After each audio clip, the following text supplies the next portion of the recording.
Hey, what's up? This is Mikey for Electrek, and in this video we're going to take a look at the GoCycle GX. Thanks for watching Electrek. Give us a thumbs up, hit the subscribe button, and enable notifications so that you don't miss out on any videos. The GoCycle GX is the GoCycle model that commuters have been waiting for. Fast folding action with the same great tech and feel that GoCycle has been cultivating for many years. Now, GoCycle started with a totally new take on what a bicycle is and how it can better act as a tool of transport. Not just a neat design or visual model, the GoCycle has some great innovations on two wheels. Let's go over a few of those. First up, I'd like to talk about the diagonal seat post. This simple aspect not only puts the rider higher with the seat, but also further away. Now, this single piece allows for riders with various heights and also limb length to use the same bicycle. The chain ring, and mechanical gearing is entirely enclosed, allowing the bike to be transported and carried without grime and grease getting all up in your business. Now, the bike does have a one-sided fork and dropout, and this allows for the tube to be changed without removing the wheels. And also it carries app connectivity that helps you customize the ride, both in output of the motor and also the required input from the rider.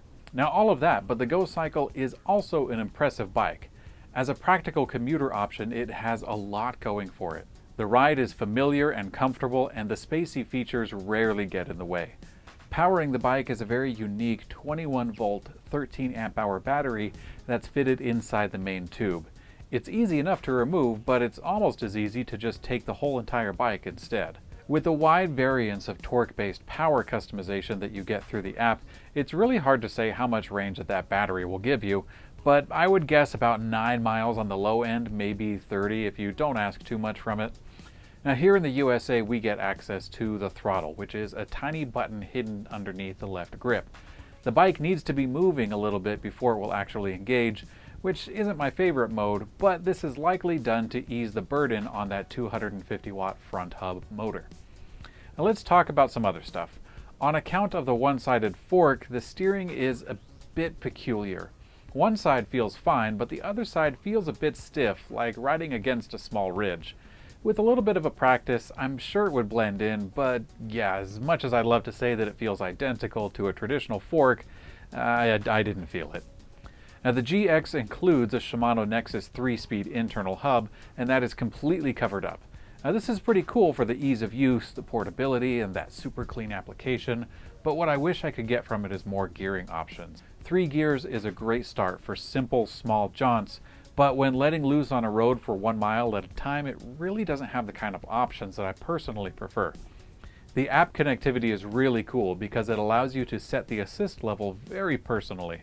But since I don't count miles or calories or anything, myself, I would just simply use the existing LED battery level, and that's about it for me. Overall, I think the GoCycle is an exciting advancement in cycling. It really breaks the mold in a number of ways. Its unique looks are entirely functional, and I love that combination. Although the base idea of a folding electric bike has been done 1,000 times over, very few retail-ready bikes have this set of feature. And if the GoCycle looks or the usage really speaks to you, then for the price of $3,299, you can find the GX either online or at a local store. So there's my 2 cents, but what do you think? Let me know in the comment section below. Thank you for watching Electrek, and I will see you guys on the later.